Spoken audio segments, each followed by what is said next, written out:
Olá pessoal, tudo bem? Bom dia a todos, né? Seja bem-vindo aí a mais uma aula de energia e meio ambiente, tá certo? Vocês estão conseguindo me visualizar e me ver? Hoje eu não terei o aparo aqui do celular para acompanhar vocês, né? Então logo, espero que vocês, se tiver alguma dúvida, me comunique aí pelo áudio, tá certo? Se tiver alguma falha também me comunique aí, porque não tem como eu visualizar como é que está o andamento, né, dos slides, tá ok? Pois bem, só para a gente lembrar, né, lembrar vocês que no próximo sábado, dia 2 é a nossa avaliação, nossa prova, tá certo? Ela já foi elaborada, com um conteúdo que vai até a aula de segunda-feira, tá ok? E ela vai iniciar às 10 horas, vai até às 14 horas, tá certo? Isso quer dizer o quê? Que após as 14 horas nem dá para ter mais acesso e nem dá mais para enviar a prova depois, né, de começada. Então logo vocês têm que terminar antes das 14 horas, tá certo? E é tudo pelo sistema, né? Então a prova é respondida por lá, não tem negócio de anexar, todo o material tem que ser diretamente via sistema, né? Tem que ser feito pelo computador ou celular, né? Certo? Foi bem, né? Voltando aqui à nossa orientação de aula, né? Na aula anterior a gente falou, né, sobre fontes não renováveis, né? Abordamos petróleo, né? Falamos de gás natural, certo? E hoje a gente vai dar continuidade ainda nessa demanda, né, de energias não renováveis, porém vamos falar sobre carvão mineral. Certo? Então, conforme a gente já falou, né, já vem abordando isso, né? O carvão mineral ele está normalmente na forma sólida, é uma fonte terrestre, né? Então é encontrado na terra, né? Não tem extração dela ainda em alto mar, ok? Nem oceânica. É formada a partir da decomposição de vegetais, né? Principalmente vegetais e de grande porte, certo? E como o petróleo, né, e o gás natural, ela é um hidrocarboneto, né? Então ela é formada de hidrocarboneto de cadeias longas, né? Então você vai ter muito carbono aí nesse tipo de material, né? Ele é altamente denso, né, em termos de carbono. E na sua queima, né, na sua combustão, ele vai liberar, né, muito dióxido de carbono e materiais, né, que são tóxicos, né, principalmente para a atmosfera, porque ele também tem alguns constituintes aí de enxofre, de nitrogênio, né, que trazem, né, impactos ambientais, né, principalmente poluições atmosféricas na sua queima, certo? E aqui é para trazer, né, a sua origem, né, na sua formação. Então, de acordo com a quantidade de moléculas de carbono que existe na sua forma, diversos tipos de carvão são encontrados, né, em diferentes ambientes, certo? Como eu já falei para vocês, ele é constituído principalmente de vegetais, certo? E aí esses vegetais, ele vai estar na sua decomposição, né, no uso de bactérias, principalmente bactérias aeróbicas, né, que utilizam o oxigênio como seu ambiente, e aí ele vai degradar essa matéria orgânica, e aí nessa degradação vai ter, né, claro, vai ter os sedimentos, né, que vão sobrepor a esses vegetais, e aí esses vegetais, ele, na medida, né, tendo sedimentos, né, aumentando a temperatura, pressão e tempo, né, eles vão ter seu constituinte carbono, certo? Então, quanto menos, vamos dizer assim, menos sedimento tiver, menos temperatura tiver, menos tempo tiver de processo, né, mais quantidade de água terá e menos, né, comburente eles vão ser, certo? Aqui são, como eu falei para vocês, é um material totalmente terrestre, então a maioria das minas, né, de extração desse material, eles são subterrâneos, certo? Porque ele leva um bom tempo para ser originado, né? E aí a relação de extração ele não requer tanto investimento assim, né, na sua exploração, tá certo? Então, logo, no redor do mundo, você vai ter diversas fontes, né, de extração desse material, certo? E aí, como eu já falei, né, por exemplo, a China, a principal matriz energética dela é o carvão mineral, certo? Apesar que ela vem aos poucos fazendo a sua transição energética, mas a sua fonte principal ainda é o carvão mineral. Então, o carvão mineral ele pode ser utilizado, né, tanto para a produção de energia elétrica, né, então a conversão da energia química em energia de calor para energia elétrica, né. Também ela pode ser utilizada para aquecimento, né, principalmente em indústria, né, em fornos industriais, né. Dentre esses fornos, muito também são utilizados aí para a cimenteira, né, que é uma das grandes poluidoras, né, da atmosfera, certo? E, além disso, também são utilizados como matéria-prima, como fertilizantes. Como ele tem rico de outras fontes, ele também pode ser agregado aí como fertilizante, como matéria-prima, certo? Na sua exploração. Alguém quer perguntar? Escutei o somzinho aqui. Oi? Ok, vou dar continuidade então.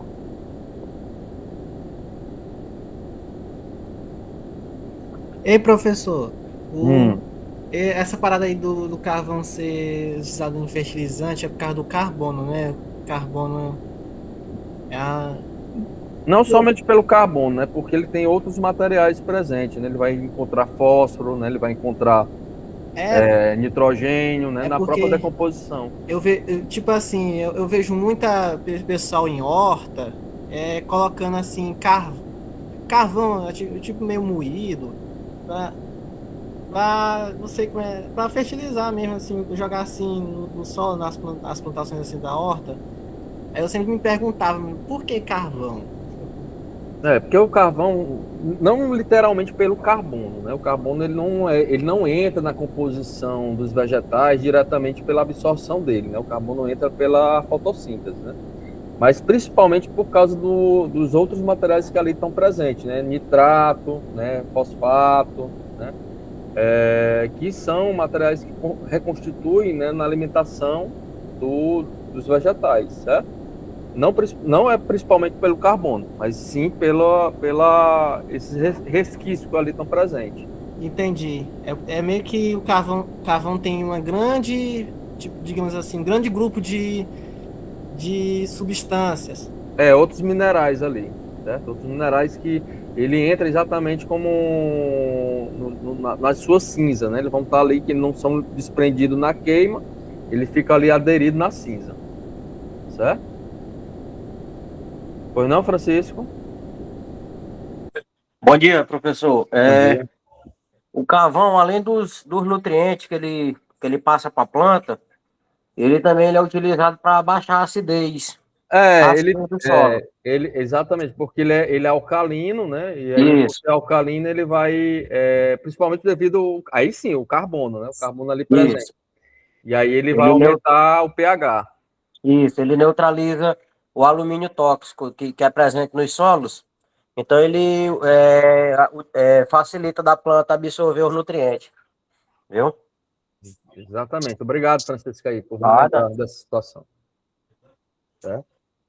Ou mais alguma pergunta, pessoal? Pois bem, eu trouxe esse gráfico aqui, né, um gráfico de 2022, né, que retrata exatamente a exploração, né, e os blocos mundial de carvão mineral, certo?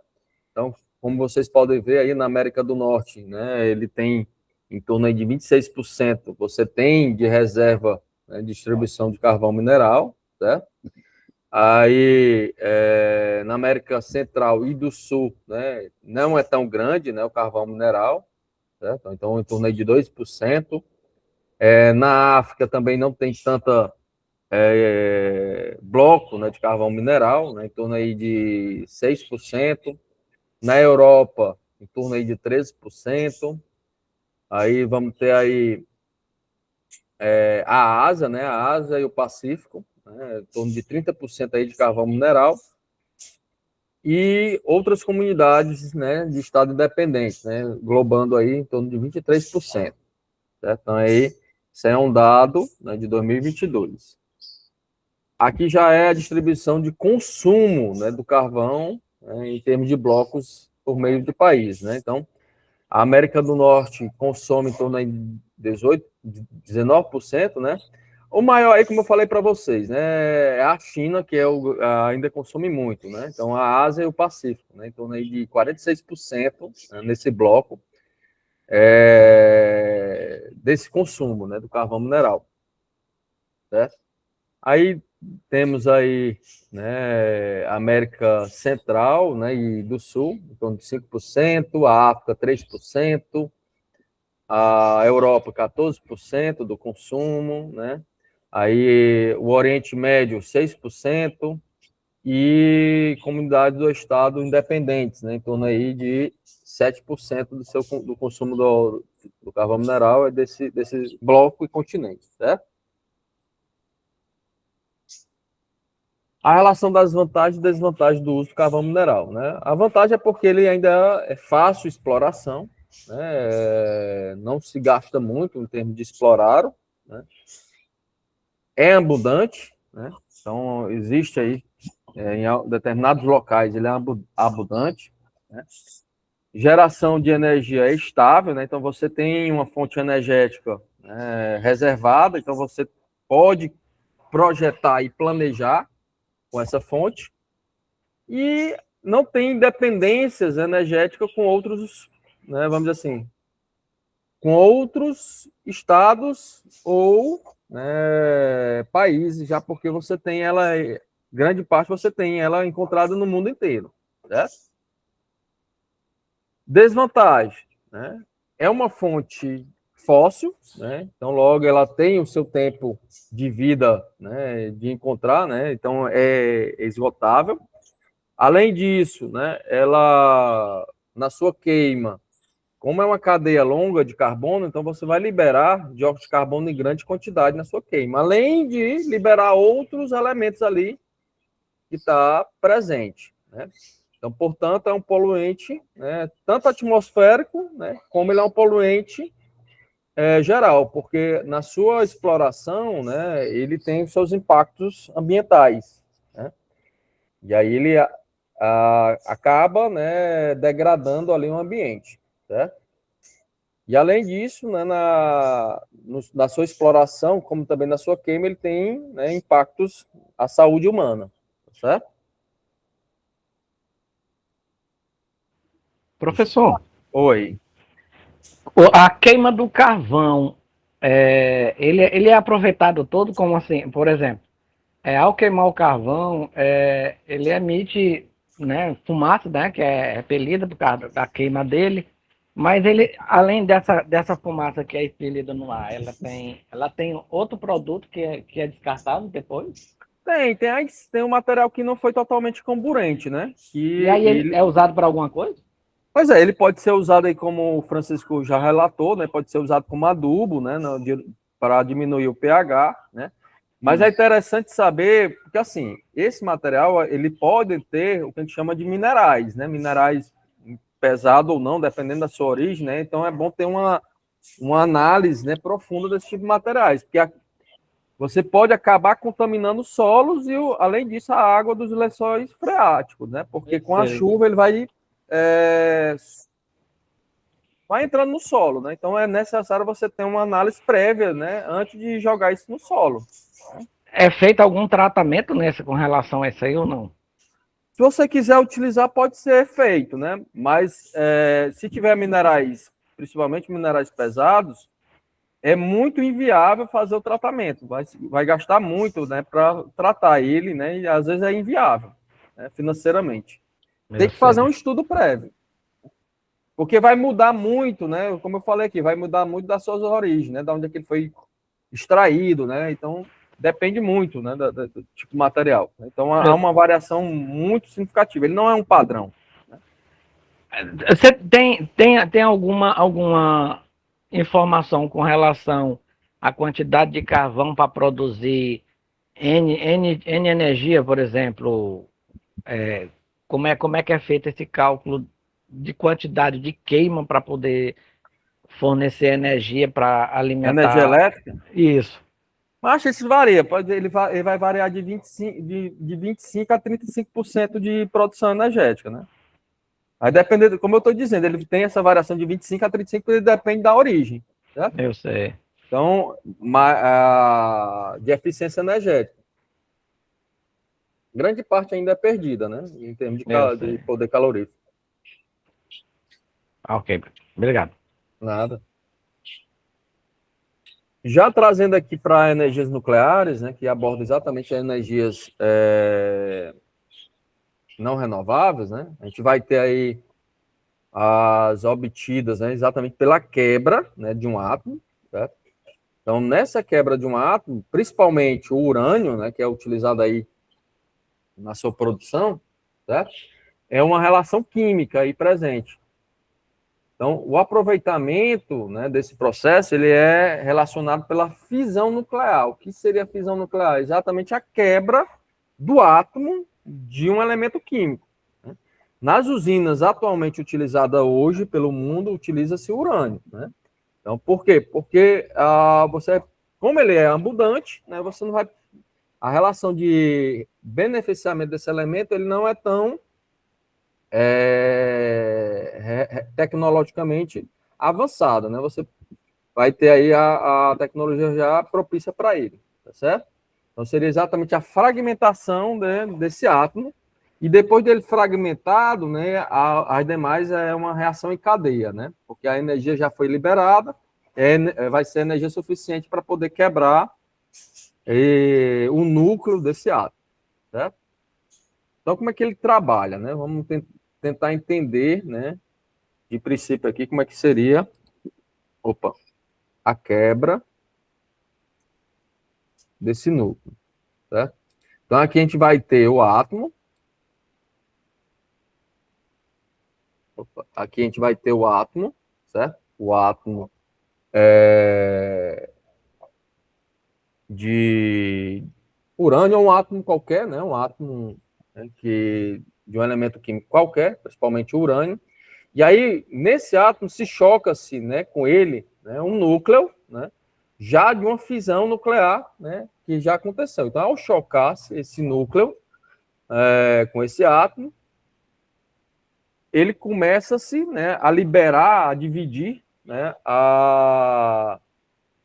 esse átomo em diversos outros elementos, certo? Então, você tem aí uma quebra, né, nuclear, né, desse átomo. E aí, ao quebrar esse átomo, ele libera energia, certo? E então, é essa energia que é absorvida na forma de calor, né? Que a energia liberada aí é calor, é imenso, certo? E aí vai sendo-se liberada essa relação, vamos dizer assim, né? Em cadeia, né? Então, basta um átomo quebrar que esses vai literalmente quebrando os outros átomos, certo? Através somente de um choque de um núcleo, né? E aí, como os núcleos vão sendo liberados, né, na medida que esses átomos são quebrados, certo? À medida que os átomos são quebrados, são liberados outros núcleos, né? E aí, consequentemente, vai se chocando com outros átomos, e aí você vai ter mais núcleos ali presentes, mais átomos sendo quebrados. E aí, consequentemente, mais calor sendo liberado, certo? Alguém está pedindo para entrar aqui. Só um minutinho.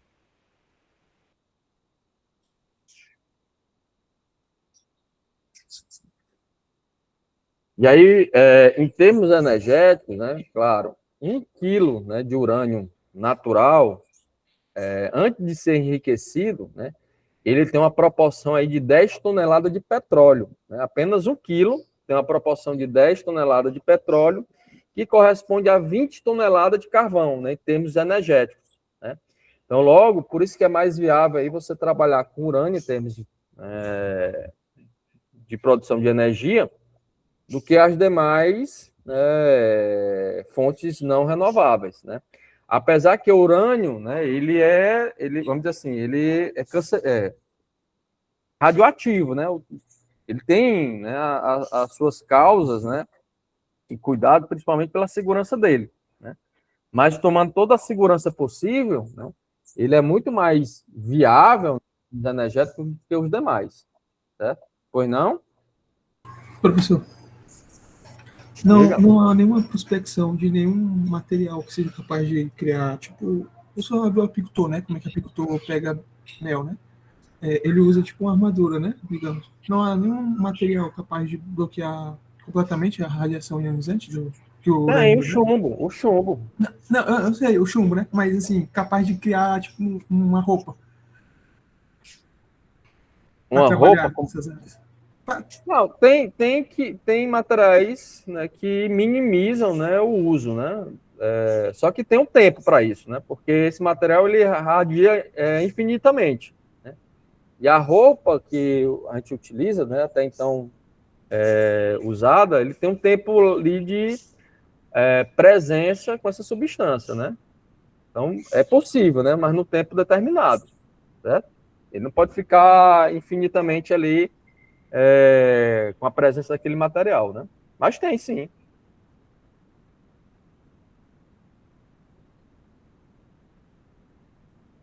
Aqui, galera, é um fluxograma, né, de como seria o beneficiamento e a extração desse material, né? Então, primeiramente, você vai ter aqui a extração dele, né, e o beneficiamento desses minerais ricos em urânio, certo?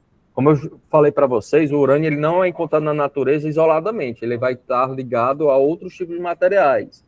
Eu até citei aqui, bem pertinho da gente, né, aqui no estado do Ceará, tem uma grande reserva de urânio, né? Lá tem uma chamada Santa Quitéria, né, que é a fazenda Itataia, se não me engano, certo?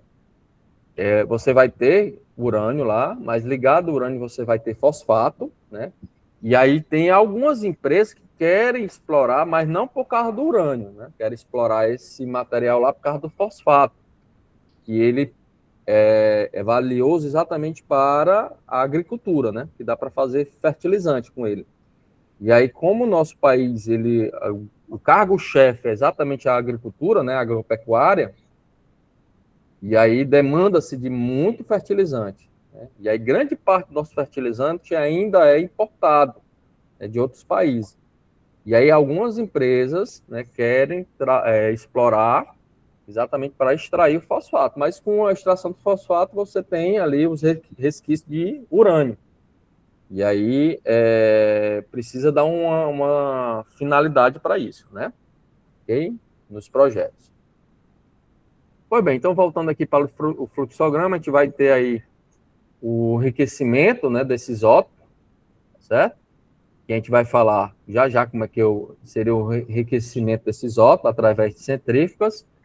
Depois desse enriquecimento, né, que vai para as fábricas de moagem, né? Opa. Vou voltar aqui. Vai para a moagem, né, e fabricação de os elementos de combustível, né? Só depois que vai para as usinas nucleares, né? E aí essas usinas nucleares que vai transformar, né, através do urânio, né, ali nos reatores, a energia térmica em energia elétrica, certo? Através das usinas nucleares que faz essa transformação. E aí esse rejeito, né, do combustível ali, ele pode voltar, né, para as unidades de reprocessamento, né, para voltar novamente para o enriquecimento e voltar novamente para a moagem, para voltar novamente para a usina, certo? Ou, dependendo do rejeito ali presente, só um minutinho, pessoal, passei aqui sem querer os slides. Ou aquele rejeito que não tem mais como reprocessar, né, ele vai ser descartado, né, descartado adequadamente, certo? Para depois voltar, se caso não seja possível, né? Voltar aquela área ficar em desuso, tá certo? Aqui seria o processo de enriquecimento, né? Como é que ele é feito, né? Primeiramente, você vai precisar de urânio, né? Você vai precisar do mineral, tá aí presente, encontrado aí na natureza, né? Como eu disse, ele não vai estar totalmente urânio, você vai ter outros minerais ali presentes, certo?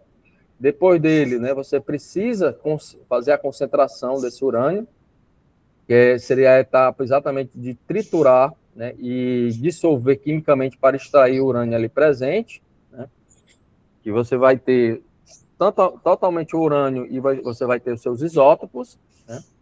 Depois dessa concentração, você vai para a convenção, né, através de misturas e centrífuga, né, e aí você vai conseguir separar o urânio, né, enriquecido, né, com urânio radioativo, né? No caso aí o urânio 235, que ele é mais leve do que o urânio 238, que é mais pesado, né? Então você vai fazendo essa separação. Então, para vocês verem, você não precisa só para fazer essa separação, é necessário fazer separações em cadeias, né? E não é somente uma centrífuga, você precisa de centenas de centrífugas, né? São centrífugas interligadas entre si. Então, o urânio passa pela centrífuga, depois passa por outra, depois passa por outra, né? Então, cada centrífuga dessa, ele vai separando a quantidade de urânio. Então, para você ter aqui, ó, no processo, né, de uma concentração de urânio propício, né, para produzir energia elétrica, você precisa, no mínimo, né, ter 164 centrífugas, né, para produzir uma concentração de urânio de energia de 3,5%. Né? Então, para você ver como é necessário grande quantidade, né, de urânio, né, ou de centrífuga. Então, para os fins, né, de energia elétrica, o urânio tem que estar enriquecido com urânio 235, em torno de 4 a 5%. Né? Então, a partir daí, ele pode ser usado como energia elétrica. Né? Isso quer dizer o quê? Que os demais, né, você vai ter, né, vamos supor, né, em torno aí de 94% você vai ter de urânio 238, né, que é seu isótopo, né? E em torno de 5% de urânio 235, que é o urânio que é enriquecido aí, que é radioativo, né? Ele é usado exatamente para produzir energia elétrica. Para fim militar, né, para bomba atômica, para você ver, né, como o parâmetro ainda é bem maior. Você precisaria aí para utilizar como bomba atômica ter um enriquecimento em torno de 90%. Então você ia precisar de muitas centrífugas, né, para fazer esse enriquecimento, né? Então são várias etapas que são relatadas entre si, certo? Aqui é exatamente um entendimento, né, de como é que seria a produção, né, de transformação de energia nuclear em energia elétrica, certo? Você vai ter, né, como ele libera calor, então por isso que é necessário que as usinas estejam perto de uma fonte de água, né? Porque o que vai fazer a transformação da relação atômica em energia elétrica é a movimentação dessas águas que vão passar pela turbina. Normalmente a água que é aquecida, né, ela não tem contato direto com o reator nuclear, né, exatamente para não ter problema, né, de vazamento de radiação por essa água, né, o contato dela é indireto. Então, logo aí você já perde algumas eficiências térmicas, certo? Então, a gente vai ter, no caso aqui, o reator nuclear, onde está acontecendo exatamente a reação química, né? E aí, por volta daquele reator, vai passar, né, a água para resfriar esse reator, né, e ter a troca térmica ali presente. E em seguida, né, nesse resfriamento, né, a água também é aquecida, né, e aí passa pela turbina, e essa turbina vai fazer exatamente a geração de energia elétrica, certo? Para facilitar nosso entendimento, eu trouxe aqui um vídeo, né, e aí eu vou compartilhar com vocês, que vai abordar exatamente a nossa usina aqui no Brasil, certo? Que é a usina Angra.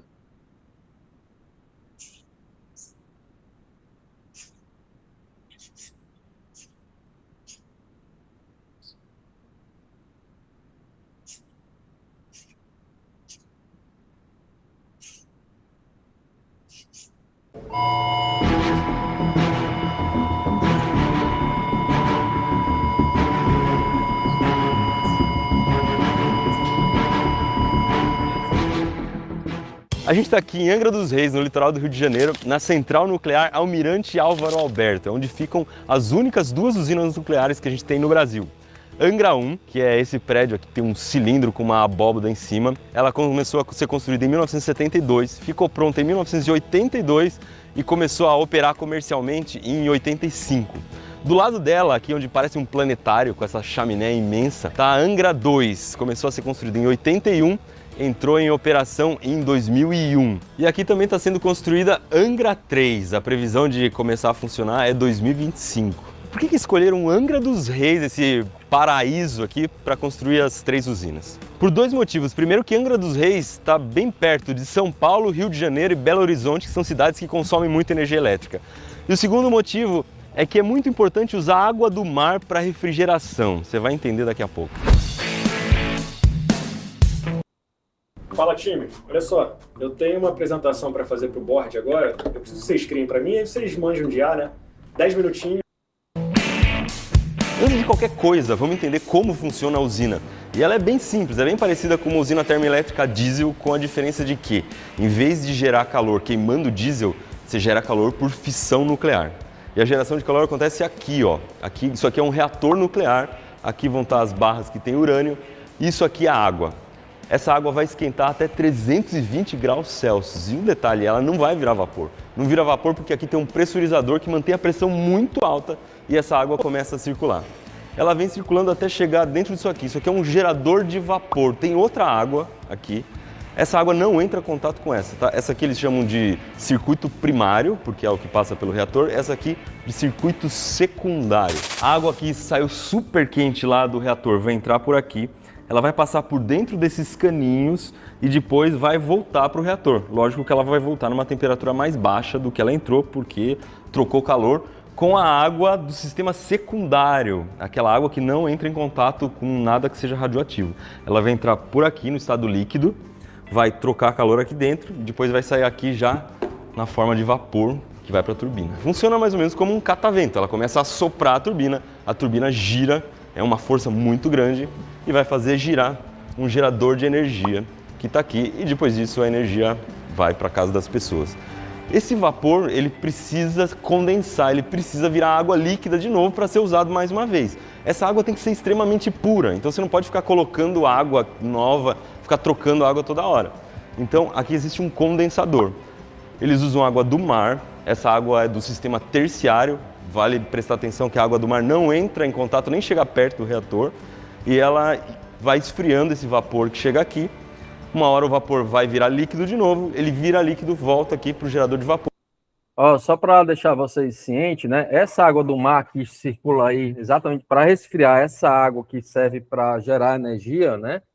Ela entra pela água do mar e volta de novo para o mar, né? E aí eu estava conversando com um aluno aí que mora lá perto, né? Do Angra, que faz o nosso curso, né? Ele disse que, claro, lá tem área restrita, né? Mas é possível tomar banho. E a água lá de banho é altamente quente, exatamente por causa desse processo, né? Então, a água ali na volta, né? Ela tem uma temperatura mais elevada, porque a água entra na usina e sai, né? Voltando de novo para o mar, né? Então, por isso que a água ali é mais elevada, ele disse, né?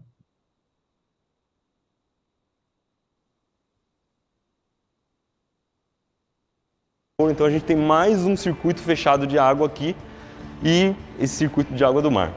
Uma coisa que você pode perguntar, não seria muito mais fácil você ferver a água direto no reator e tocar a turbina sem passar por esse por esse gerador de vapor? Pode até ser, só que aí você teria essa água que está em contato direto lá com o combustível passando pela turbina. Isso fica muito mais perigoso, a usina fica mais insegura. Então, desse jeito aqui, essa água fica toda guardadinha lá, é ela que entra em contato com o urânio e a usina é muito mais segura. Agora presta bem atenção numa coisa. Aqui está o reator, aqui está o gerador de vapor. Tá vendo que existe um quadrado cinza em volta deles? Isso aqui é a contenção. Em Angra 1, ela é um prédio cilíndrico com uma abóboda esférica em cima e embaixo. Em Angra 2, ela é uma esfera perfeita, é aquilo que você vê de longe que parece um planetário. Esse aqui é um pedaço da parede de contenção de Angra 1, que ela foi tirada durante uma reforma, fica aqui em exposição, dá pra você perceber a largura dela. E por dentro dessa parede ainda vai existir uma camada de aço de 3 centímetros em volta do prédio inteiro também. Por que precisa de tanta proteção assim? O que exatamente tem lá dentro? O que tem lá dentro é o coração da usina, é o reator nuclear. Aqui a gente tem uma maquete bem bacana. A água vai entrar pelo lado, descer, depois ela sobe pelo meio das barras de combustível, então ela vai esquentando, esquentando, esquentando e sai por aqui. Você deve ter imaginado que a casca disso aqui não é uma coisa fininha não, né? Olha, eles têm uma réplica aqui, é uma camada de chumbo e uma de aço que somam 57 milímetros. Para ter uma ideia do tamanho do reator, aqui está uma pessoa em escala, a gente vê que ele é o tamanho de um prédio, né? Aqui a gente consegue ver o elemento combustível real, tá? Isso aqui não tem urânio dentro, mas é exatamente isso que tem lá dentro do reator. São 235 caninhos desse aqui, nesse conjunto que você está vendo. Esse conjunto chama elemento combustível. E dentro de Angra 1, por exemplo, tem 121 conjuntos desse aqui. Aqui dentro do caninho vai uma pastilha de dióxido de urânio. São um monte de pastilhas empilhadas. Elas têm mais ou menos o diâmetro de uma moeda de 10 centavos, um pouquinho menor, mais ou menos dessa altura. E uma pastilha dessa, só uma, equivale aproximadamente a 22 caminhões de óleo diesel em quantidade de energia que ela pode gerar. Dentro de uma usina tem aproximadamente 17 milhões de pastilhas. Então você faz a conta que cada pastilha equivale a 22 caminhões, você tem uma ideia de quantos caminhões de óleo diesel equivale o urânio que tem dentro da usina. E o que acontece exatamente aqui dentro? Por que o urânio esquenta tanto, gera tanta energia? Pensa no núcleo de um átomo de urânio. Tá certo, vai. É meio estranho pensar no núcleo do átomo, afinal de contas você nunca viu um átomo, nem eu nunca vi um átomo, mas a gente pode representar o núcleo do átomo de urânio mais ou menos assim. Ele tem 92 prótons e 43 nêutrons. A soma disso aí dá 235, é por isso que a gente chama de urânio 235. Se você jogar um nêutron externo, se um nêutron vier de fora e bater nesse núcleo, ele vai quebrar em dois. Essa quebra a gente chama de fissão e por isso que a gente fala fissão nuclear, porque você está quebrando o núcleo do átomo. É por isso também que chama usina nuclear. Então a gente quebra o núcleo do átomo de urânio, ele divide em dois e esses dois vão virar outros átomos. Vira, por exemplo, plutônio, ou vira criptônio, pode virar uma série de outras coisas e esses subprodutos da quebra do urânio, eles são radioativos também. Esse é um problema, porque a gente acaba gerando coisas radioativas que a gente não precisava delas. É isso que vai acabar sendo um lixo atômico. Quando acontece essa quebra, é liberada muita energia, mas muita energia. E é essa energia que vai esquentar a água, é essa energia que vai esquentar essas barras que a gente acabou de ver. Mas aí tem um detalhe legal. Quando a gente quebra o núcleo do átomo de urânio, além de energia, também são liberados 2 ou 3 nêutrons. Esses nêutrons vão sair e bater em outros núcleos de átomos de urânio, que também vão quebrar, liberar energia e também liberar 2 ou 3 nêutrons, que vão bater em outros núcleos de átomos de urânio, que vão quebrar, liberar 2 ou 3 nêutrons, blá, blá, blá. Você entendeu, né? Vai acontecer uma reação em cadeia que vai liberar muita energia. Mais uma questão importante, depois que começa essa fissão do urânio, a reação em cadeia, tem como a gente frear, tem como a gente controlar isso? Tem um mecanismo aqui no reator para frear. Existem umas barras, essas barras são feitas de cádmio, prata e índio. E elas descem no meio aqui do elemento combustível. Quando elas descem, elas impedem que os nêutrons consigam chegar até outra barra. Então, freando esse movimento dos nêutrons, Isso vai fazer com que a fissão nuclear fique muito pequenininha e aí vai praticamente parar o reator. Pensando em frear a fissão, tem uma coisa importante: jamais pode acontecer o contrário. Você nunca pode perder o controle da fissão nuclear. Se faltar água aqui dentro, as barras de elemento combustível vão começar a esquentar demais. E aí isso pode chegar a 4, 5 mil graus Celsius e elas vão derreter. E se elas derreterem, isso aqui vai misturar tudo, vai virar uma fissão nuclear descontrolada. E aí... E é lógico que se faltar água, também existe um mecanismo de segurança para que isso não aconteça. A água que corre dentro do reator, ela tem um pouquinho de ácido bórico. Isso acontece porque o boro ele é capaz de absorver nêutrons, então o boro acaba servindo como um freio para a fissão nuclear. Então o ajuste da fissão nuclear, o ajuste fino, é feito pela concentração de ácido bórico na água. Quanto mais ácido bórico você coloca, mais você consegue frear a fissão nuclear. Aqui a gente tem água pura desmineralizada para repor a água do circuito primário, e atrás de mim está uma água com uma concentração muito alta de ácido bórico para se acontecer alguma emergência, se vazar a água do reator, por exemplo, eles conseguem repor rapidamente com isso aqui. Como você deve ter imaginado, a água que passa pelo circuito primário, lá o reator, e a água que passa pela turbina tem que ser absurdamente pura. Então eles têm uma estação de tratamento aqui que desmineraliza a água, tira os minerais dela para não ter cálcio, não ter nada disso, e também tira o oxigênio. Isso vai evitar que a água corroa os canos por dentro ou que ela entupa qualquer coisa aqui. Monitorar a qualidade da água que passa por dentro da usina é tão importante que aqui a gente está num laboratório que eles têm uma amostra de cada ponto do circuito secundário. Então essa água está passando por um lugar, essa água está passando por outro. Eles vão ver o pH, vão ver o oxigênio, os materiais sólidos que estão depositados ali, os cloretos, tudo isso é importante para não ter nenhum vazamento. O controle do secundário está aqui, o do primário já pode ser que tenha alguma coisa radioativa, então a gente não pode entrar lá ver. E o mais doido é que a maioria das análises da água aqui são feitas de um jeito automático. Então olha aqui, esse painel tem vários instrumentos de análise. Se tiver alguma coisa que tem um parâmetro errado, alguma coisa que está fora do padrão, já é mandado um aviso automaticamente para uma central para corrigir o problema. Uma curiosidade bacana, aqui é a porta da entrada do edifício que dá acesso à área isolada de Angra 2. Por uma questão de segurança, lá dentro a pressão é negativa, a pressão é menor do que a ambiente. Então, se acontecer algum acidente, se vazar alguma coisa, esse material radioativo nunca vai sair. Sempre o que está fora vai entrar e não o que está dentro vai sair. Olha que legal, para a gente entrar tem uma eclusa. Então eu vejo aqui a luz está verde. Essa porta é pressurizada. Ela consegue segurar a pressão. Agora fechou a porta, a gente está aqui dentro. A pressão aqui está diminuindo para igualar com a pressão do outro lado. Quando igualar, a gente vai poder abrir a porta. Olha a espessura. Ó, aqui o ar já é mais rarefeito. Não sei se dá pra perceber respirando, mas aqui já não é mais uma atmosfera, como se a gente estivesse andando de avião. E eis que o vapor aquecido chega na turbina. Olha só, tá vindo por esses dutos imensos aqui. SVP significa Sistema de Vapor Principal. Vai entrar lá para a primeira turbina, que é a turbina de alta pressão.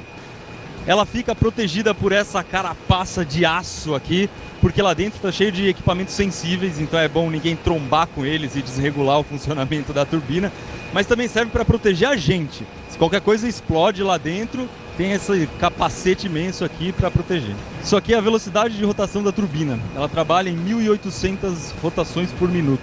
Opa, tá dando uma diferença, mas ela já volta para duas de diferença. Melhor sair daqui. Acabei de perguntar pro pessoal o que significa essa placa aqui, perigo de trip da usina.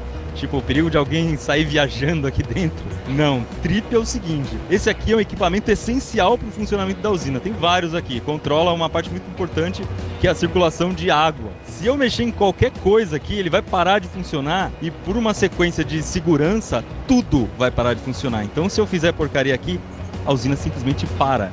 Isso significa perigo de trip. O supervisor de operação me deu autorização para abrir a porta e dar uma espiadinha lá dentro. Caramba, olha só que doido. A gente conseguiu entrar, tá aqui na turbina principal da usina nuclear de Angra 1. Ela fica aqui dentro, você consegue ver esses dutos que injetam o vapor dentro da turbina. Do lado dela tem umas válvulas de controle, são elas que controlam a entrada do vapor. Caso precise parar, são elas que vão ter que travar todo o mecanismo. Aqui a gente consegue ver já o eixo saindo, ele ainda vai passar por mais duas turbinas. Essas duas turbinas aqui são as duas turbinas de baixa pressão. O que acontece? O vapor sai lá da turbina principal, da de alta, mas ele ainda tem muita energia. É uma besteira você jogar esse vapor fora e já condensar ele. Então ele passa por um reaquecimento e é injetado de novo nessas turbinas para gerar mais energia, para dar mais força aqui para o gerador. E finalmente, acoplado a tudo isso, a gente tem o gerador. Aqui dentro você já deve ter visto em outros vídeos do Manual do Mundo como é que funciona. É como se fosse um alternador de carro ou mesmo um motor elétrico comum. No meio a gente tem várias bobinas, em volta a gente tem outro conjunto de bobinas. Uma delas vai estar sempre ligada, funcionando como se fosse um eletroímã, e vai induzir uma corrente elétrica no outro conjunto de bobinas. E é assim que funciona a geração de energia. Isso aqui resume bem o circuito de água secundário. O vapor está chegando de lá, ele vai trabalhar lá na turbina, depois vai ser resfriado, vai virar água líquida de novo, é devolvido lá para o gerador de vapor para entrar no estado gasoso mais uma vez e voltar para cá. Para garantir que não teve nenhum vazamento de radiação, esse aqui é um detector, ele está medindo o vapor e vendo se não tem nada radioativo nele. Mas Iberê, você mostrou a turbina de Itaipu, não vai mostrar a de Angra? Você tá com medo de ser contaminado? Meu trabalho é fácil porque eu uso o ClickUp. É assim que eu acompanho todas as minhas tarefas. Eu começo despejando... Não contavam com minha astúcia. Esse aqui é o rotor da turbina de baixa pressão. O que é o rotor da turbina? É a parte que se move. Aqui é que o vapor vai bater e vai fazer essa turbina girar. A gente não fala que isso aqui é a turbina, porque a turbina é tudo, incluindo o casco que tem em volta dela. E ela é sim muito parecida com a que a gente tem no avião e não é por coincidência. Essas duas turbinas trabalham com substâncias no estado gasoso em altíssima pressão. Uma coisa bacana de ver é que ela tem um desgaste aqui, não é porque bateu em areia, nada disso não. Isso aqui é um desgaste causado pela água. E é lógico que essa aqui não está em funcionamento, né? Tá aqui do lado separada para manutenção. Uma das coisas que eles vão fazer é corrigir esse desgaste. Dá só uma olhada no tamanho do eixo. Quando eles colocarem isso aqui de volta, tem que ser muito bem alinhado e balanceado.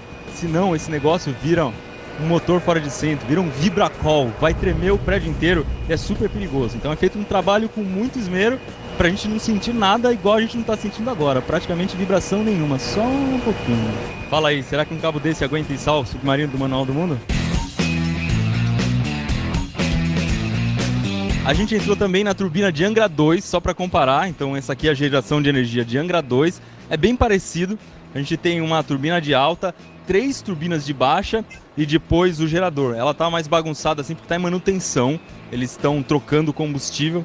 E aquele gerador é responsável por 2% da energia gerada no Brasil e é o maior do hemisfério sul. Você pode estar estranhando que ele seja maior que Itaipu, mas é que Itaipu é dividido por 20, são 20 geradores ao mesmo tempo e aqui é um só para Angra 2. A energia sai do gerador e é transportada por cabos que ficam dentro desse tubo imenso e aqui existe um disjuntor gigante, um interruptor imenso que em caso de emergência ele pode ser acionado.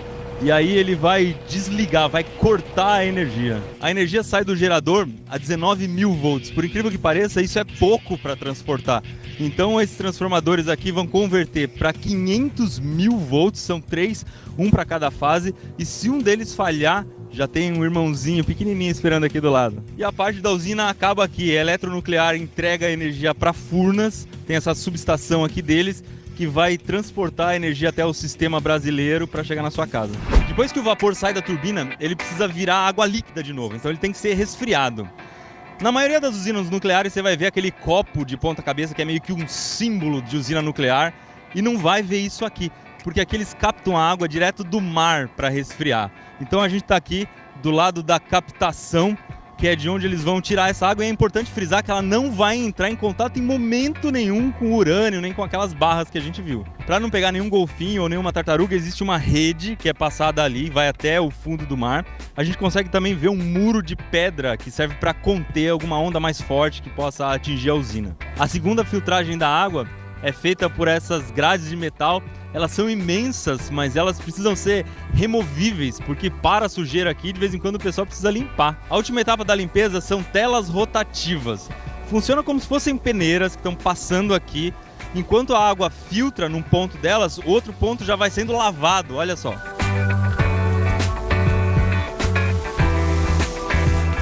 E finalmente a água pode ser bombeada lá para dentro. Cada bomba dessa daqui é capaz de mandar 20 metros cúbicos por segundo, 20 mil litros por segundo. No total, as usinas usam 100 mil litros por segundo.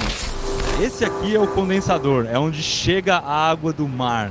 Ela entra dentro desses tanques gigantes aqui e vai passar por caninhos de titânio. Cada tanque verde desse aqui tem 12 mil caninhos de titânio. O vapor que sai da turbina, na hora em que passar perto desses caninhos, a temperatura vai cair e ele vai condensar. E é assim que a gente consegue transformar a água do vapor em água líquida de novo. Olha que legal, a água entra por aqui. Eu tô sentindo que tá geladinho, tá um pouco mais frio que o meu corpo. E ela sai por aqui. Tá bem morno já. Termômetro ali marcando quase 40 graus. A água que foi condensada, ela fica guardada num poço que eles chamam aqui de poço quente. Depois essas bombas vão pegar e devolver a água para o sistema para ela ser aquecida de novo e voltar para as turbinas nesse ciclo. A gente não vai poder entrar na área controlada, mas pelo menos aqui a gente vai conseguir ver qual é o nível de exigência, qual é o nível de segurança para quem entrar lá. Todo mundo que trabalha aqui nesse prédio tem que receber um curso e também fazer um exame médico. E aí ela vai ganhar isso aqui. É um dosímetro. Aqui dentro existe um cristal que vai acumulando radiação. Então, conforme a pessoa se expõe à radiação, tudo vai ficando registrado aqui. Depois pode ser feito um teste de laboratório para saber o quanto de radiação ela recebeu. Isso aqui vai no peito, porque é o lugar que fica mais exposto. Um outro equipamento obrigatório para entrar aqui é esse. É um dosímetro digital. Ele mede eletronicamente a radiação que você está recebendo. E você precisa colocar ele nessa catraca, onde a pessoa vai digitar as informações dela, vai ser identificada. É a partir desse momento que, se a pessoa for entrar numa área contaminada, ela tem que vestir aquele famoso macacão amarelo que as pessoas usam dentro de uma usina nuclear. Tem alguns ali, dá pra gente ver. Existem algumas pessoas que acham que aquilo protege contra a radiação. Não é isso não. Funciona como se fosse um jaleco mesmo, um tecido comum. E a função dele é só fazer com que, se você tiver contato com alguma coisa contaminada, ela fique presa no macacão e não presa na sua roupa. Na hora de sair, você tira o macacão e a coisa contaminada fica aqui dentro. Na hora de sair também existe um controle. Tem aqui 4 portais. Eles são equipamentos que você entra e ele vai medir se tem alguma radiação em você. Se você está contaminado de algum jeito. Se for positivo, você vai ter que dar um passo para trás e descobrir onde está essa contaminação para você não levar junto. Depois que deu tudo certo, você sai com o dosímetro, passa ele na máquina e o computador vai registrar qual foi o nível de radiação que você recebeu e ao longo de meses isso vai sendo controlado. Para a usina e todos os seus sistemas de segurança funcionarem, ela precisa de energia elétrica que vem de fora, porque se um momento ela parar, tem que ter alguma coisa que alimente a usina. Normalmente isso é feito com energia elétrica igual a gente tem em casa. Mas se de repente cai um poste, uma torre de transmissão que traz energia para cá? Eles vão ligar essa belezinha aqui. Isso aqui é um motor a diesel V18 ligado a um gerador que é capaz de gerar 3,5 megawatts de energia. É praticamente uma segunda usina aqui dentro. E eles têm 4 dessas. Quando o urânio já está acabando e gera muito pouca energia, eles precisam jogar fora aquelas barras de metal que a gente viu. O problema é que lá dentro está cheio de material radioativo e que vai continuar radioativo por muitos e muitos e muitos anos. Vai continuar radioativo enquanto eu estiver vivo, você estiver vivo, seus netos estiverem vivos, seus tetranetos estiverem vivos. Ele é tirado com muito cuidado de dentro do reator e vem por baixo d'água até esse prédio que a gente está vendo aqui. Ele vai ficar guardado no fundo de uma piscina, porque a água protege o ambiente dessa radiação. Isso é o lixo nuclear. Todo o combustível que foi usado durante a história de Angra 1, durante esses 36 anos, está guardado aí dentro desse prédio. A gente não pode entrar nesse depósito, mas a gente vai entrar onde ficam guardados os rejeitos do que não é combustível. As roupas, ferramentas, filtros, tudo que foi contaminado e precisa ser armazenado. Agora eu vou ter o meu dosímetro.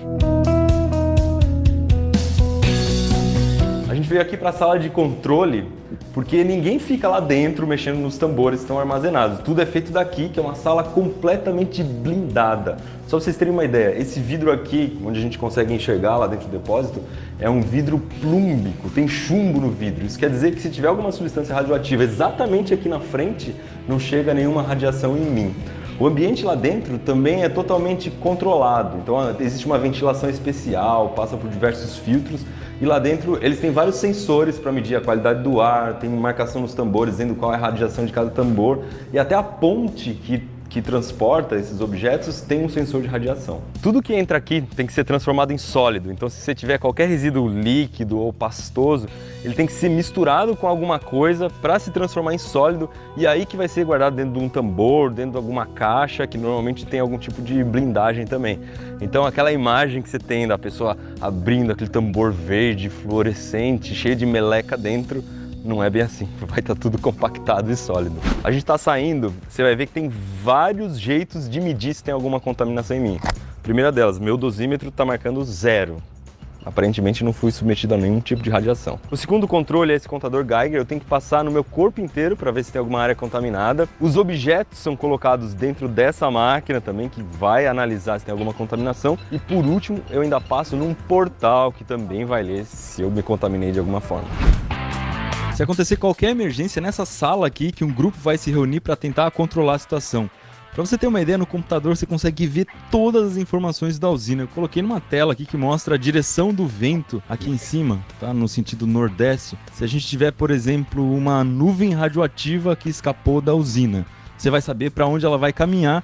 Nesse mapa aqui, você já consegue saber onde você vai informar para a Defesa Civil que essa nuvem está caminhando. A gente chegou na sala de controle, no cérebro de Angra 1. O que é uma sala de controle? É um lugar em que você tem a leitura de todas as máquinas. Então você sabe a temperatura, a rotação, pressão, tudo você consegue ver por aqui. Você consegue controlar essas máquinas daqui. E também tem avisos de emergência. Então, se acontecer algum problema que está muito fora do parâmetro, já vai acender uma luz aqui e você sabe quais são as medidas que você tem que tomar. É claro que ninguém sabe tudo isso de cabeça, como operar um negócio desse. Então, aqui você tem manuais. Manual para um controle normal, manual para se tem alguma coisa anormal e um manual para emergência. Acendeu uma luz esquisita, você já sabe o que tem que fazer por aqui. Trabalhar na sala de controle não é tarefa para qualquer um. Para a pessoa poder operar isso aqui, tem que fazer um curso de 2 anos e meio. É por isso que todos esses botões que você está vendo agora não são reais. A gente está numa sala de simulação que ela é idêntica à sala de controle. Até a cor do piso é igual, para você ter uma ideia. E é aqui que eles fazem treinamento para qualquer situação de emergência. Então, se tiver um vazamento, por exemplo, o que o operador vai ter que fazer para resolver isso? Ele treina aqui, então tem computadores que estão ligados aqui, como se fosse um simulador de avião que simula uma situação de emergência, e aí a pessoa vai ter que tomar todas as atitudes aqui para consertar o que aconteceu. Eu pedi para o pessoal aqui para a gente simular um desligamento da usina, que é uma coisa muito ruim se acontecer. É nesse botão aqui, se eu virar, eu desligo o reator. Antes de virar o botão, eu vou te explicar 3 coisas para você entender o que vai acontecer. Aqui a gente tem um indicador da temperatura da água que está saindo lá do reator, 320 graus. Depois ela volta, na hora em que ela é usada lá para gerar vapor, ela volta a 284. Ali em cima, a gente tem esses quadros de luz, cheio de coisas escritas, são os alarmes. Então qualquer coisa de errado que acontecer e tiver que soar um alarme, vai acender uma dessas luzes aí. Você pode perceber que elas ficam num lugar bem alto, que é para qualquer pessoa que estiver na sala de controle prestar atenção se tem alguma luz acesa. E a terceira coisa são essas luzes vermelhas, elas indicam as barras que estão lá dentro do reator, que elas bloqueiam os nêutrons. Lembra que eu falei que algumas barras conseguem parar o reator? Estão aqui. Elas estão lá em cima nesse momento, elas não estão dentro do reator, não estão no meio do combustível. Se elas descerem, significa que elas estão parando a fissão nuclear. Ai, ai, ai. Vocês não estão vendo? Atrás dessa câmera tá cheio de gente aqui, que eles estão loucos para ver também como é que esse trip no reator. Bora lá? 1, 2, 3 e... Oh! Caramba! Ó, começou a soar tudo quanto é alarme, as barras caíram na mesma hora, isso quer dizer, os nêutrons já não estão conseguindo mais alcançar os átomos de urânio. Essa temperatura aqui vai ter que baixar, ó, a água parou de esquentar, já 320 já foi para 292. Aqui a pressão da água já caiu pra caramba também, acendeu tudo quanto é alarme. E eu não fiz o curso de 2 anos e meio para saber o que fazer nessa situação.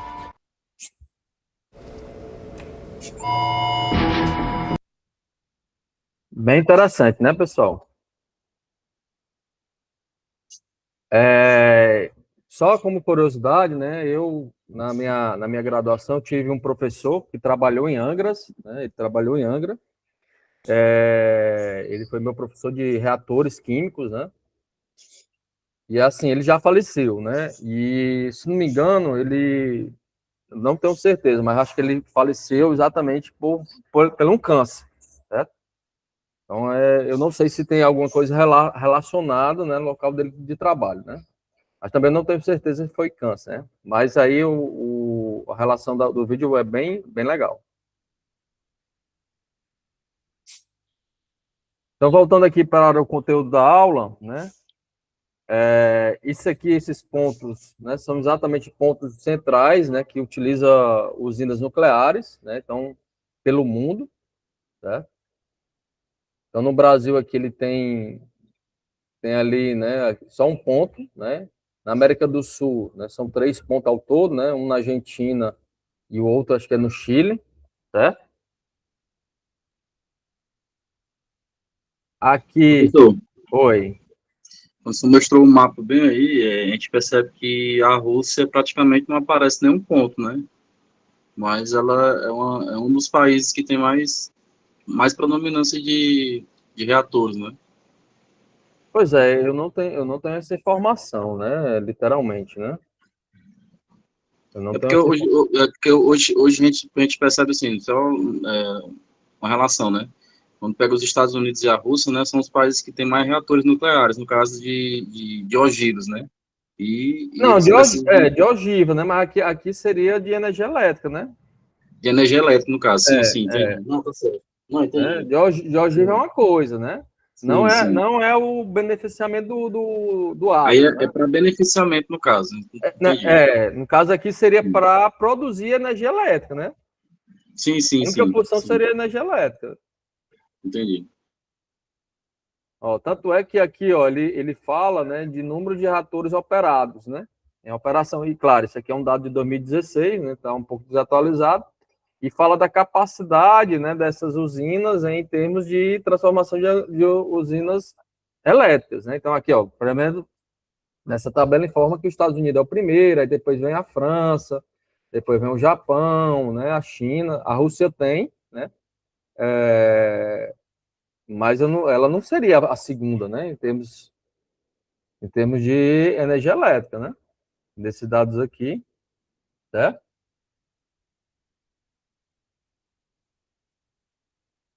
Aí a vantagem, né? Baixa emissão de dióxido de carbono, né? Praticamente ela não emite, né? Então é considerada uma usina limpa, né? Alta densidade energética, então com pouca quantidade de massa da matéria-prima, você consegue produzir grande quantidade de energia, né? Independência de condições climáticas, então independe, né? Tá chovendo, tá com sol, independe, né? Isso aí depender mesmo da quantidade de material que você tem, né? E estabilidade na geração de energia. Você vai ter ali uma programação, né? Um planejamento a partir daquela massa que você tem.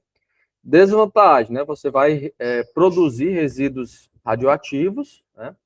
Que deve ter espaço para estocagem, né? E não é pouco tempo, né? Tempo bastante prolongado, né? Para guardar esse material, né? Tem o risco de acidentes nucleares, né? Então, e não a gente conhece alguns, né? Chernobyl, né? No próprio Japão já aconteceu literalmente, né? Esse risco, certo? Então, esse risco é eminente, né?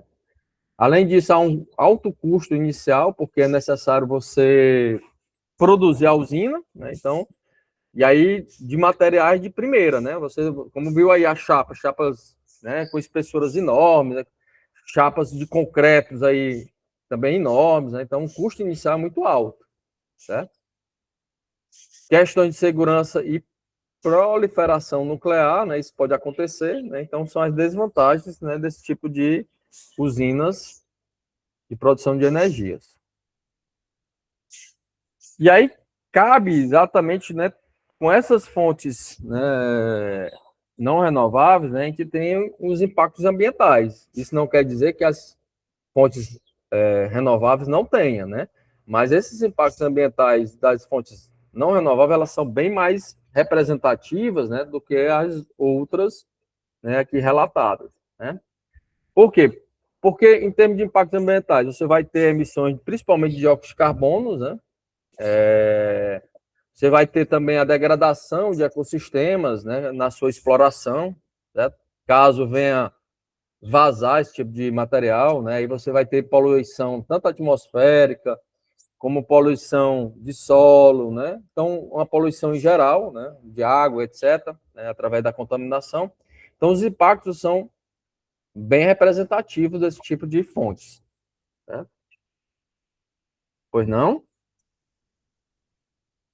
E professor, sobre a questão dessa água aí que ela entra como resfriamento, ela, quando eles retornam ela pro oceano, eles têm algum controle, assim, tipo assim, na questão da temperatura com relação aos peixes, porque tem uma temperatura certa, né, para a questão dos peixes. Pois é, porque assim, quando ela entra na água, né, em termos de temperatura, ela vai começar a diluir a temperatura, né? Então a temperatura não chega a ficar tão, né, tão grande, né? E como já foi relatado, é um espaço, né? Aquele espaço ali, ele é controlado, né? Tanto é que tem rede, tem outros meios, né, de minimizar o impacto. Isso não quer dizer que não tem impacto, vai ter impacto, mas é o mínimo possível. Né? Entendi.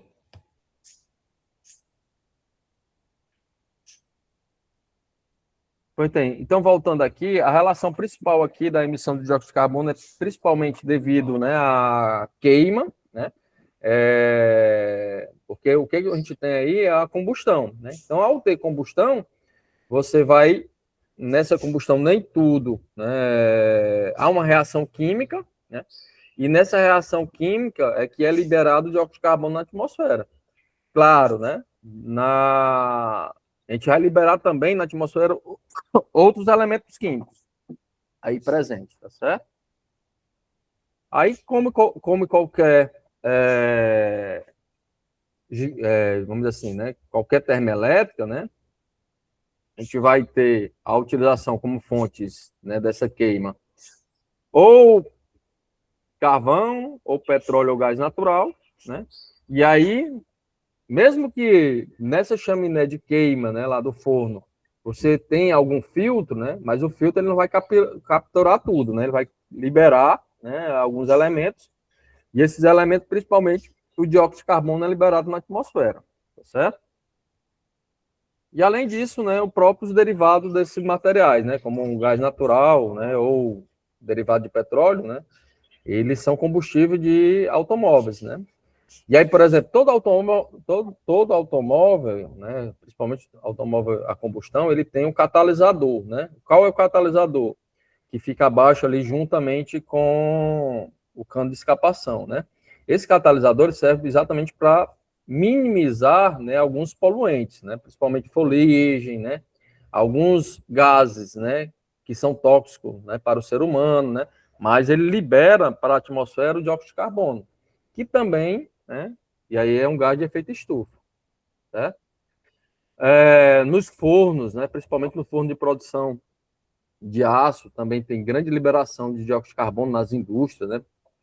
Eu até falei para vocês, tanto a cimenteira como os aços, né, eles, na sua composição, ele utiliza o carbono como um elemento, né, para produzir o material, mas, porém, ele também libera, né, na atmosfera muito dióxido de carbono. Né? E aí aqui é algum exemplo, né, que é exatamente a cimenteira, ó, que cabe, né, na composição da sua constituição, né, o carbono, né, que é exatamente o clique que é produzido, e aí ele libera dióxido de carbono na atmosfera a partir da queima desses materiais fósseis, né? A própria queima, né, dos vegetais vai liberar, né, dióxido de carbono na atmosfera, o desmatamento também, né? A própria criação, né, de animais, principalmente bovino. Por quê? Porque não somente pela liberação de dióxido de carbono, mas sim pelo metano, né? Porque o metano é 20 vezes mais potente em termos de aquecimento global do que o dióxido de carbono. Né? Então, esse elemento ele é altamente impactante, né, na atmosfera. E faz o efeito estufa. Né? O que é o efeito estufa, galera? O efeito estufa, ele é importante para a nossa sobrevivência, né, para o ser humano, né? A questão do efeito estufa é que ele está exagerado, né? Ele está fora do limite, certo? Então, por isso que isso é prejudicial. né, porque a quantidade de gás liberado na atmosfera, ele aumenta muito a temperatura, que passou a ser desproporcional, né, para a situação do planeta, certo? Então, por isso que isso é agravante. Aqui é relacionado, né, a emissão de gases de efeito estufa na atmosfera, né,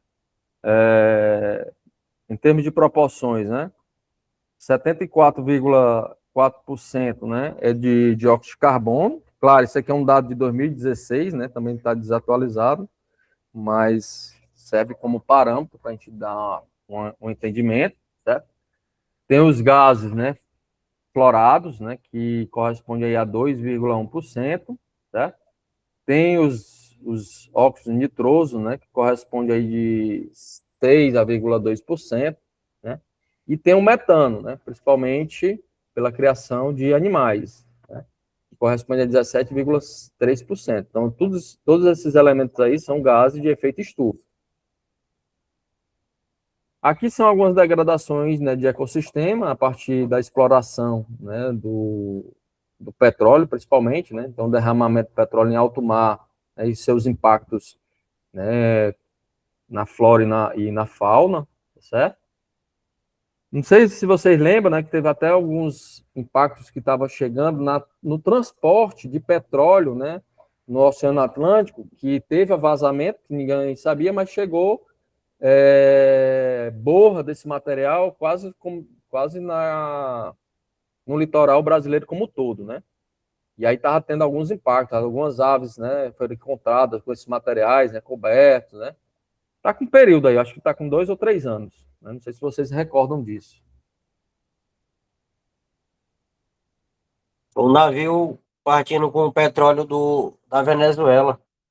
Pois é, né, que houve esse derramamento e teve alguns impactos, né? Então, por isso que eu lembro só de relance, né, desse acontecido.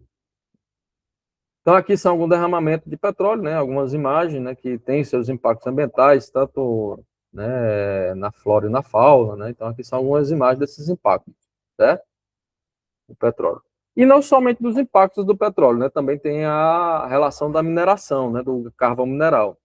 Então, desmatamento, né, a gente sabe que qualquer mineração, ela tem seus impactos profundos, né? Então, aquele local que é utilizado para minerar, né, ele praticamente não vai voltar e jamais voltará à sua origem, certo? Os impactos ali são permanentes. Então, e esses impactos estão diretamente ligados aí àquele local, né? Aqui são os desmatamentos para mineração, né, também tem esses seus impactos, certo? Aqui é relacionado aí com a imagem do ouro, né, e outros, né, que voltado principalmente para a mineração, certo? E a extração do cisto, né, o betuminoso também, né, principalmente, não aqui no Brasil, né, mas aonde é explorado, né, ele tem seus impactos aí associados, né? Aqui, acho que aqui é nos Estados Unidos, né? Em relacionado à indústria, né, ao uso do petróleo, principalmente a liberação de enxofre, né, que é o óxido de enxofre, e ao ser queimado esse material, né, ele, por exemplo, ele libera o óxido de enxofre, e o óxido de enxofre ele é o principal causador da chuva ácida, né, principalmente pela reação, né, com a umidade, ele libera, né, ali, juntamente com a água, ácido sulfúrico, né. E não é à toa, pessoal, por exemplo, o diesel, né, o diesel, ele, acho que vocês, quem usa o diesel, né, deve ir no posto e tem lá o diesel, né, com 10%, né, ou diesel S, né, que é exatamente 10% de enxofre, né, que é a quantidade, né, que mínima de enxofre permitida no diesel, né, que são mais caros. Porque o que é que acontece? O diesel, ele passa por um processo para tirar o enxofre ali presente. O diesel comum, ele tem grande quantidade de enxofre. Então, na sua queima, ele libera óxido de enxofre na atmosfera, que é causador de chuva ácida local. Certo? Então, por isso que aqui no Brasil, ele está trabalhando muito com o uso, né, do enxofre S.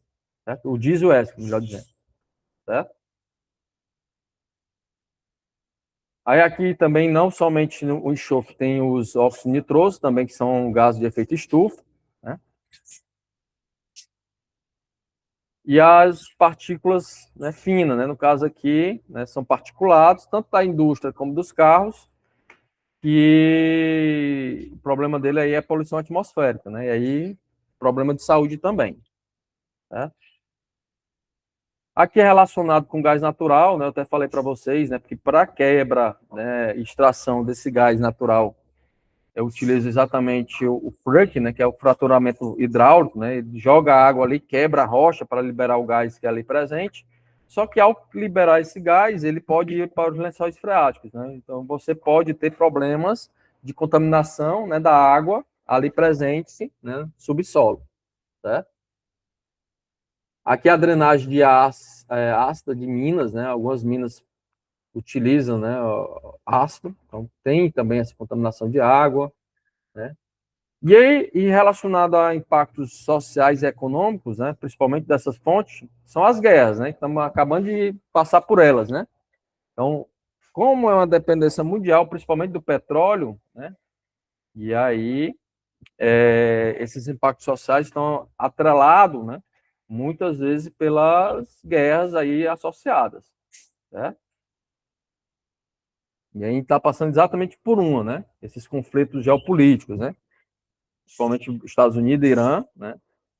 E aí aumentou, né? Tanto é que estamos, mesmo que a gente seja autossuficiente, né? A gente sentiu na pele aí os impactos, né, da gasolina, né? E aí, consequentemente, como o nosso país é uma cadeia, né? Os alimentos também vão aumentando, porque tudo depende do petróleo, né? Principalmente pelo transporte, né? E não só aqui, no mundo, né? No mundo como todo, né? Aí a gente vai ter impactos das comunidades locais, né? Que exploram, aí, no caso, explorando aí o carvão, né? Então, tem as relações, né, de extração desse material, certo? Então, tem tudo isso em volta das relações da exploração dessas fontes não renováveis, né? E os impactos não somente locais, mas também relacionado aí com o uso, né? Nesse caso aqui do lado aqui, ó, pessoal, isso aqui é uma imagem lá, né, de Chernobyl, né, devido ao vazamento lá, né, do urânio, né, da radiação. É uma das imagens mais famosas que tem da cidade de Pripyat, né? Essa daí do parque de diversão. Essa daí dos prédios lá. Esse aqui é exatamente uma imagem do confronto, né, principalmente por brigas, né, geopolíticas, né, para guerras aí como base o petróleo, né, e aí tem essa imagem aí. E alternativas futuras, né, exatamente as alternativas das fontes renováveis, que estão ganhando espaço devido a esses impactos causados pelo uso, né, das fontes não renováveis, né, principalmente pelos impactos ambientais que esses elementos, né, em comparados com as renováveis, causam em maior proporção, né? Aí estamos aí passando pela transição energética, né, que é o que a gente vai relatar, certo? Sim, isso aqui é uma inovação tecnológica, né, que alguns elementos já utilizam, né, que é a captura do dióxido de carbono, né, alguns utilizam exatamente para explorar o petróleo, né, então uma forma de explorar o petróleo é injetar, né, algum fluido, né, de pressão para fazer com que o petróleo saia, e alguns elementos, algumas indústrias já utilizam o dióxido de carbono, né, pega da atmosfera, bombeiam, né, esse dióxido de carbono para a extração de petróleo, né? Então, fazendo pressão, e aí esse dióxido de carbono fica preso lá nas rochas porosas, né? É uma forma de minimizar, né, a captura do dióxido de carbono. Outros, né, já tem tecnologia que produz, né, combustível a partir da reação de dióxido de carbono, né? Então, são tecnologias inovadoras que têm como parâmetro exatamente o uso, né, da matriz energética do carbono, né? E aí tem algumas políticas, né, sendo relacionadas, para aumentar, né, as fontes renováveis, né, de energia, né? Tem alguns encontros, né? Tanto é que ano passado tivemos um encontro aí da COP, né? Que é exatamente para minimizar os impactos ambientais, né? E trazer, né, mais relações de energias renováveis, né? Globalmente, tá certo? E aí, na próxima aula, pessoal, a gente vai falar exatamente da pegada de carbono, né? Que é um parâmetro que também tem ganhado muito respaldo, né? A gente vai entender o que seria essa pegada de carbono, que está relacionado exatamente com o nosso comportamento como o ser humano, né? E a gente vai falar isso na próxima aula, tá certo? Perguntas? Vamos lá, perguntas? Pois bem, galera, então vamos lá. Pois não, Francisco? Depois dessa aula, o senhor vai passar alguma atividade? Ainda nesse começo de semana? Vou falar na atividade de amanhã, certo? Tem uma atividade aí que é voltada para a pegada de carbono. Amanhã não. Segunda-feira. Bom que você me lembrou, certo? É interessante, pessoal, que a próxima atividade vai ser uma atividade em equipe, né? Então, é interessante que vocês já definam, né, uma equipe de vocês, no máximo de 5 integrantes, né? E me mande o nome via e-mail, né, dos integrantes de vocês, né? Vocês definem aí no grupo de WhatsApp que vocês têm. Vocês me mande o nome da equipe de vocês, que no máximo de 5 integrantes. E na segunda-feira a gente vai falar sobre essa atividade, né? Vai ser uma atividade voltada de pegada de carbono, certo? Mas me mande com antecedência, né? O nome via e-mail, né? De 5 integrantes, porque até quarta-feira, né? Eu já vou ter que estar definidas essas equipes, né? A gente vai fazer sorteio, certo? Se quem não me mandar, eu vou fazer o sorteio automático, que é possível fazer pelo sistema. E aí é capaz de alguém cair na equipe que não queira, né? Então é por isso que é interessante que vocês já definam imediatamente essa equipe e me mande com antecedência até quarta-feira, ok? Vamos lá, perguntas? Pois bem, então na segunda-feira a gente trabalha como pegada de carbono, né? Então se não tem mais perguntas, eu dou como encerrada aqui nossa aula de hoje.